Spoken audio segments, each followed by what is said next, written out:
এই পৃথিবীর মালিক, ক্ষমতার মালিক পৃথিবীর কোনো মানুষ নয়। ক্ষমতার মালিক কে? আরো জোরে বলেন কে? কেউ ক্ষমতা পেয়ে যদি ক্ষমতার অপব্যবহার করে, এই ক্ষমতা তার হাতে চিরস্থায়ী হয় না।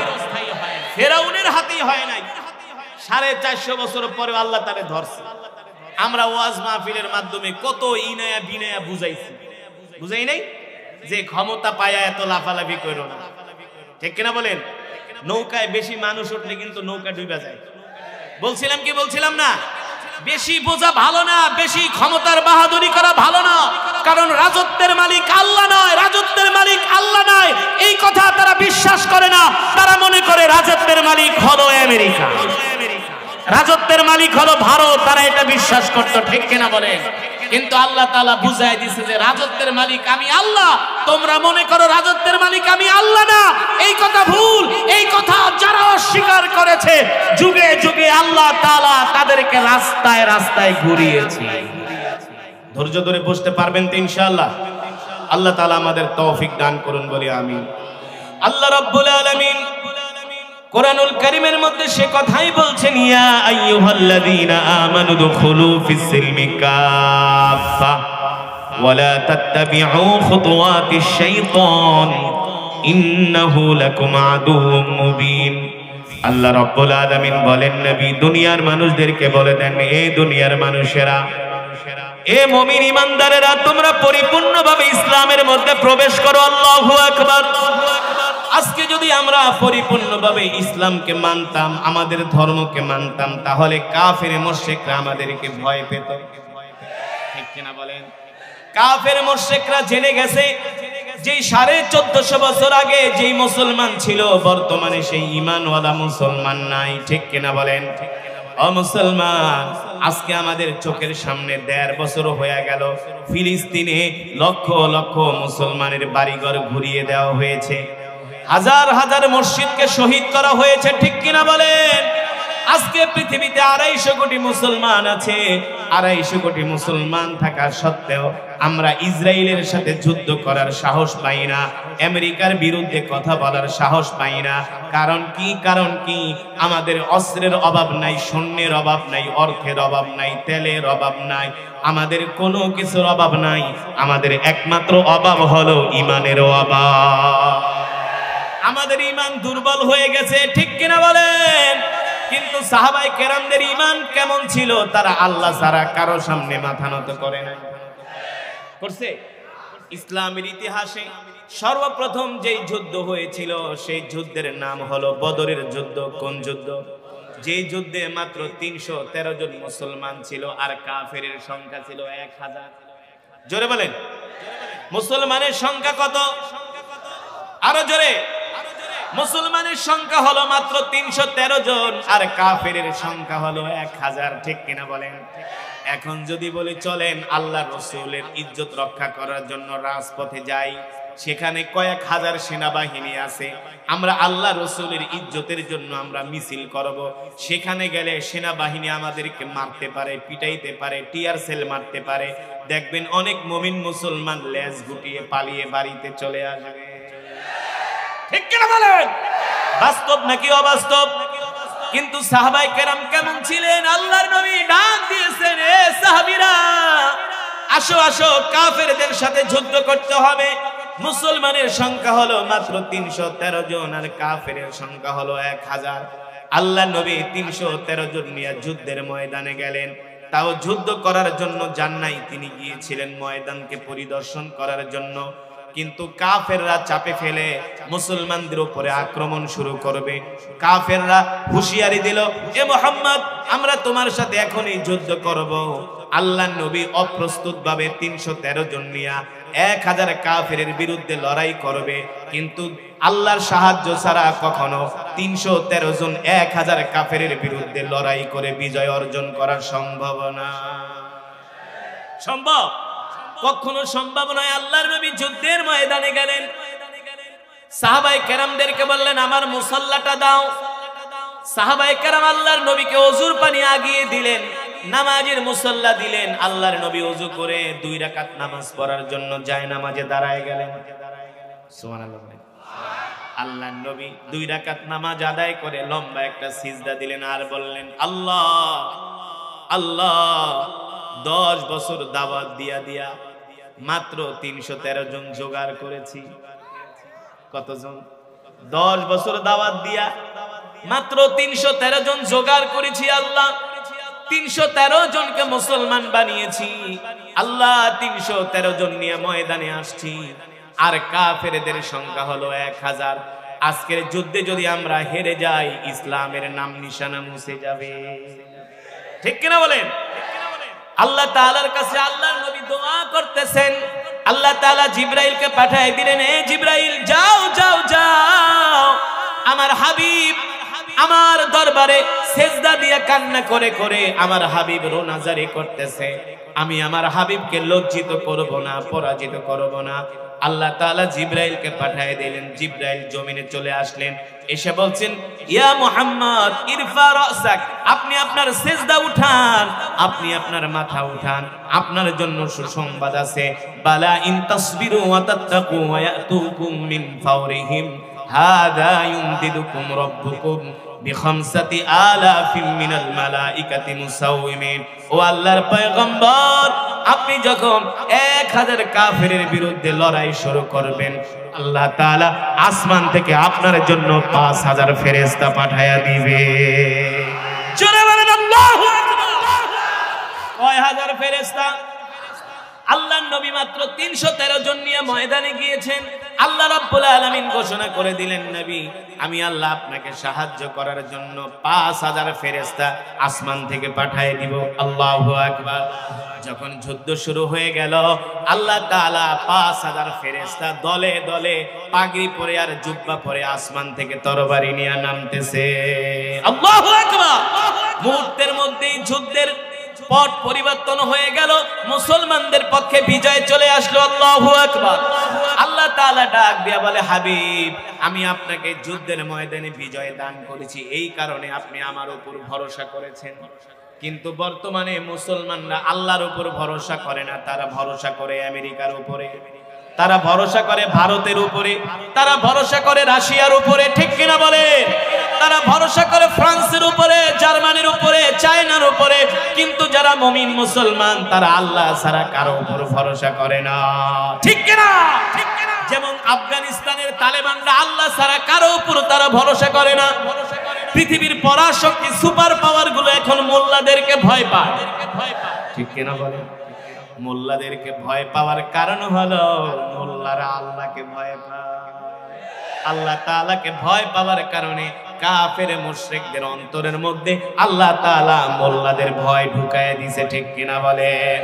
ও মুসলমান, আজকে আমাদের দ্বিতীয় কিবলা মসজিদুল, প্রথম কিবলা মসজিদুল আকসা, যেই মসজিদের কথা আল্লাহ তাআলা কোরআনুল কারীমের মধ্যে বলেছেন, সুবহানাল্লাযী আসরা বিআবদিহি লাইলাম মিনাল মাসজিদিল হারাম ইলাল মাসজিদিল আকসাল্লাযী বারাকনা হাওলাহু লিনুরিয়াহু মিন আয়াতিনা ইন্নাহু হুয়াস সামিউল বাসীর।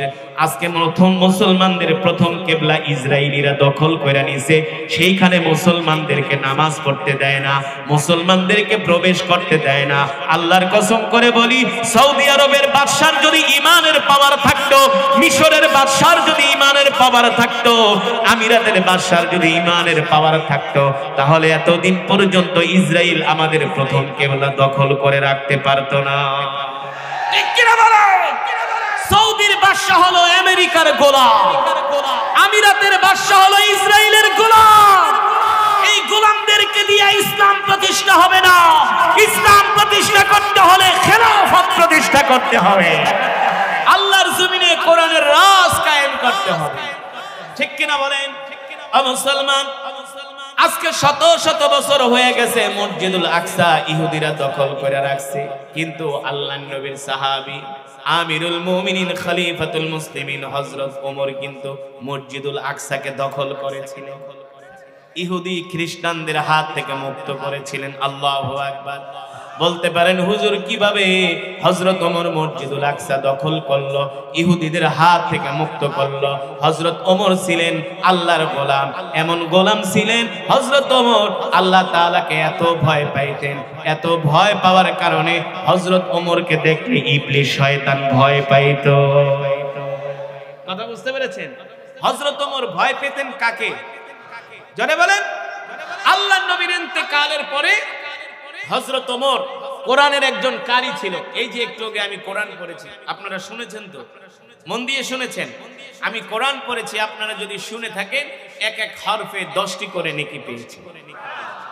এই মজমায় যারা উপস্থিত হয়েছেন সকলেই এক খতম করে করে কোরআনুল কারীমের সওয়াব পেয়েছেন। খুশি নাকি বেজার? খুশি নাকি বেজার? আজকের এই বিশাল জনস্রোত, আজকের এই বিশাল সমাবেশে হাজার হাজার মুসলমান আসছেন, এই মজমায় হাজার হাজার খতমে কোরআনের সওয়াব হয়েছে। আল্লাহর কসম করে বলি, এই মজমায় যদি দোয়া করেন আল্লাহ তাআলা এই দোয়া ফিরাইয়া দিবেন না। তার কারণ হলো এই মজমায় হাজার হাজার খতমে কোরআনের সওয়াব হয়েছে। ঠিক কিনা বলেন? এই যে আমি সূরাতুল ইখলাস পড়েছি, তো যদি আমরা এই মজমার মধ্যে আমরা আমাদের মা বাবা আত্মীয় স্বজনের জন্য দোয়া করি, আল্লাহ তাআলা নিঃসন্দেহে তাদেরকে ক্ষমা করে দেবেন। এই বিশ্বাস আল্লাহর উপরে আছে? জোরে বলেন আছে? আমি যেটা বলছিলাম বোঝানোর উদ্দেশ্য হলো, আল্লাহর নবীর একজন পছন্দের কারি ছিলেন যার নাম হলো আবু মুসা আশআরী। সুবহানাল্লাহ বলেন। আল্লাহর নবীর একজন পছন্দের কারি ছিল, তার নাম হলো আবু মুসা আশআরী রাদিয়াল্লাহু তাআলা আনহু। আল্লাহর নবী মাঝে মাঝে সাহাবীকে ডেকে কোরআন তেলাওয়াত শুনতেন। আল্লাহর রাসূলের ইন্তেকালের পরে আমিরুল মুমিনিন খলিফাতুল মুসলিমিন, মুসলমানদের দ্বিতীয় খলিফা হযরত ওমর ক্ষমতায় অধিষ্ঠ হলেন। হযরত ওমরের মন খারাপ। কি খারাপ? হযরত ওমরের কি খারাপ? মন খারাপ। খলিফার, শাসকের, বাদশার মন খারাপ। এখন তার মন ভালো করার জন্য ওই কোরআনের কারি আবু মুসা আশআরীকে ডাকছে, যাও কোরআনের কারি আবু মুসা আশআরীকে ডেকে নিয়ে আসো। হযরত ওমরের কাছে ডেকে নিয়ে আসা হলো কোরআনের কারি আবু মুসা আশআরীকে। সাহাবী আবু মুসা আশআরীকে ডাক দিয়ে হযরত ওমর বলতেছেন, এই কারি সাহেব, আমাকে একটু কোরআন তেলাওয়াত করে শোনান। সুবহানাল্লাহ। কে বলতেছেন? জোরে বলেন। যেই ওমরকে বলা হয় মেজাজে ওহী। সুবহানাল্লাহ বলেন। যেই ওমরের সম্বন্ধে আল্লাহ তাআলা কোরআনুল কারীমের 21 জায়গায় আয়াত নাযিল করেছেন। আল্লাহর নবী নিজে বলেছেন, লাউ কানা বাদি নাবিয়্যুন লাকানা ওমর। আল্লাহ যদি আমার পরে কাউকে নবী বানাতো, ওমরকে নবী করে পাঠাতো। যেই ওমরকে দেখলে ইবলিস শয়তান ভয় পাইত, যেই ওমরকে দেখলে ইবলিস শয়তান পথ পরিবর্তন করত। আর বর্তমানের শাসকদেরকে দেখলে ইবলিস শয়তান কয়, আমি আর কি শয়তান, তুই তো আমার চেয়ে বড় শয়তান। আমিরাতের বাদশা যায়েদ আল নাহিয়ানকে ইবলিস শয়তান দেখলে কয়, আমি আর কি শয়তান, তুই এর চাইতে বড় শয়তান। মোহাম্মদ বিন সালমানকে দেখলে ইবলিস শয়তান বলে, আমি আর কি শয়তান, তুই আমার চেয়ে বড় শয়তান। আপনারা দেখেছেন গত এক সপ্তাহ আগে সৌদি আরবে রিয়াদে তারা নৃত্যের অনুষ্ঠান করেছে। কাবা শরীফের আদলে তারা মঞ্চ তৈরি করেছে। ঠিক কিনা বলেন? যদি ইসলামী খেলাফত থাকতো, প্রত্যেকটা বাদশাকে জনসম্মুখে ফাঁসি দিয়ে তাদেরকে হত্যা করা ওয়াজিব হয়ে গেছে। তারা কাবার অনুকরণে মঞ্চ বানায় তারা নৃত্যের অনুষ্ঠান করে। ঠিক কিনা বলেন? যদি সারা পৃথিবীতে ইসলাম কায়েম থাকতো, এই সমস্ত 2 নম্বর বাদশারা এই পৃথিবীতে টিকতে পারত না। হযরত ওমর এমন একজন রাসূলের সাহাবী ছিলেন, এমন একজন রাসূলের সাহাবী ছিলেন হযরত ওমর। তার মন খারাপ, তিনি কিন্তু বাদশা। তিনি কি? বাদশার মন ভালো করার জন্য কোরআনের কারীকে ডাক দিছে, এই কোরআনের কারী আসো। কোরআনের কারী কোরআন পড়তেছেন। হযরত ওমর রাদিয়াল্লাহু তাআলা আনহু কোরআনুল কারীমের তেলাওয়াত শুনতেছে, আর হযরত ওমরের চোখ দিয়া ঝরঝর করে পানি পড়তেছে। সুবহানাল্লাহ। চোখের পানিতে হযরত ওমরের দাড়িগুলো ভিজে টপ টপ করে পানি পড়তেছে। আল্লাহু আকবার। মসজিদের মিনার থেকে আযান দিয়েছে, আল্লাহু আকবার, আল্লাহু আকবার। একজন ডাক দিয়া বলে, আমিরুল মুমিনিন, মসজিদের মিনার থেকে আযান হয়েছে, চলেন নামাজের জন্য যাই। হযরত ওমর বলে, ভাই, আমি যে কোরআন শুনতেছি, এই কোরআন শোনাটাও কিন্তু নামাজেরই অংশ। কোরআন শোনাও নামাজের অংশ। আল্লাহু আকবার। আপনাদেরকে আমার বোঝানোর উদ্দেশ্য হলো আল্লাহ তাআলা কোরআনুল কারীমের মধ্যে বলছেন ইয়া আইয়ুহাল্লাযীনা আমানু দুখুলু ফিস সিলমি কাফা ওয়ালা তাত্তাবিউ খুতুওয়াতিশ শাইতান। আল্লাহ তাআলা বলছেন ইয়া আইয়ুহাল্লাযীনা আমানু দুখুলু ফিস সিলমি কাফা। নবী আপনি বলে দেন এ মুমিনরা তোমরা ইসলামের মধ্যে পরিপূর্ণভাবে প্রবেশ করো। ইসলাম অর্ধেক মানবা অর্ধেক মানবা না এমন কোনো সুযোগ না, ঠিক কিনা বলেন? ইসলাম অর্ধেক মানবা অর্ধেক মানবা না এমন কোনো সুযোগ নাই। নামাজ 5 ওয়াক্তের নামাজ 3 ওয়াক্ত পড়বা 2 ওয়াক্ত পড়বা না এমন কোনো সুযোগ আছে? রোজা 30টা তোমার উপরে ফরজ, 20টা রোজা রাখবা 10টা রাখবা না এমন কোন সুযোগ। তোমার উপর যাকাত এসেছে 10 লক্ষ টাকা, 2 লক্ষ টাকা যাকাত দিলা আর 8 লক্ষ টাকা মাইরা দিলা এমন সুযোগ ইসলামের মধ্যে? আল্লাহ তাআলা বলছেন পরিপূর্ণভাবে ইসলামের মধ্যে প্রবেশ করো। যখন একজন মুসলমান 100% ইসলাম মানে তখন তার ঈমানের পাওয়ার বেড়ে যায়। আপনারাই বলুন আমরা কি 100% ইসলাম মানি? হ্যাঁ, শুক্রবারে জুমার দিনে মসজিদ ভইরা যায় আর শুক্রবার ছাড়া মসজিদে মুসল্লি খুঁজে পাওয়া যায় না। কথা কোন? তাহলে আমরা কি ইসলাম পুরা মানি নাকি অর্ধেক? অর্ধেকও মানি না, অর্ধেকও মানি না, অর্ধেকও মানি না। আমরা ইসলাম মানি যতটুকু আমার মনে ভালো লাগে। মন চাইলে নামাজ পড়ে, মন চাইলে নামাজ পড়ে না। ব্যবসা ভালো হইলে একটু নামাজ পড়ে, ব্যবসা ভালো না হইলে আল্লাহ আমারে ব্যবসা দেয়নি আমি নামাজ পড়ব না। নাউজুবিল্লাহ। রোগ শোক হইলে রাগ করে আল্লাহ আমারে রোগ কেন দিল, ঠিক কিনা বলেন? অথচ আল্লাহ তাআলা বলছেন যারা মুমিন আমি আল্লাহ মাঝে মাঝে তাদেরকে ঈমানের পরীক্ষা নিব। কি দিয়া পরীক্ষা নিব? ওয়ালা নাবলুওয়ান্নাকুম বিশাইইম মিনাল খাউফি ওয়াল জু'i ওয়া নাকসিম মিনাল আমওয়ালি ওয়াল আনফুসি ওয়াত থামারাত ওয়া বাশশিরিস সাবিরিন। আল্লাহ তাআলা বলে যারা মুমিন আমি আল্লাহ মাঝে মাঝে তাদেরকে ক্ষুধা দিয়া পরীক্ষা করি, দারিদ্রতা দিয়া পরীক্ষা করি, অসুস্থতা দিয়া পরীক্ষা করি। আমি তাদের ক্ষেতের ফসলগুলো নষ্ট করে দেই, আমি তাদের সন্তানকে দুনিয়ার জমিন থেকে নিয়ে যাই। এমন ভাবে আমি আল্লাহ মুমিনদেরকে পরীক্ষা করি।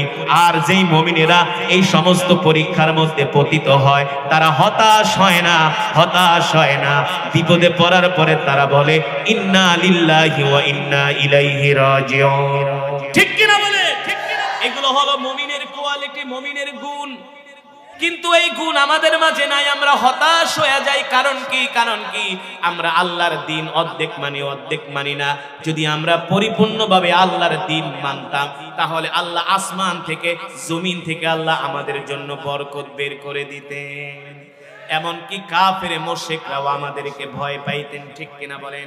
একটু আগে বলেছিলাম হযরত ওমরের মন ভালো করার জন্য তিনি কোরআনের কারীদেরকে দাওয়াত দিয়া কোরআন শুনতেন। আর আমাদের দেশের সরকার প্রধানরা মন ভালো করার জন্য গণভবনে বঙ্গভবনে মমতাজকে ডাক দিয়া নিয়া ফাইটটা যায় গান শুনে, ঠিক কিনা বলেন? আমাদের দেশের যারা সরকার প্রধান ওরা সংসদে মমতাজের মতো একজন নষ্ট মহিলা যার চরিত্রের কোনো ঠিক নাই, চরিত্রের কোনো ঠিক আছে? এই মহিলা বলছে সংসদে দাঁড়ায় সে নাকি বুখারী তিরমিজি পড়ছে। আমি ওই সময় চ্যালেঞ্জ করছিলাম মমতাজ তুমি যদি সূরা ফাতিহা পড়তে পারো তাহলে আমি তোমার একটা ভোট দিব, আর যদি পড়তে না পারো সংসদ থেকে টানে হেসড়ে বের করে দিব। আমাদের বের করা লাগে না, বের করেছেন কে? জোরে বলেন কে? এই পৃথিবীর মালিক, ক্ষমতার মালিক পৃথিবীর কোনো মানুষ নয়। ক্ষমতার মালিক কে? আরো জোরে বলেন কে?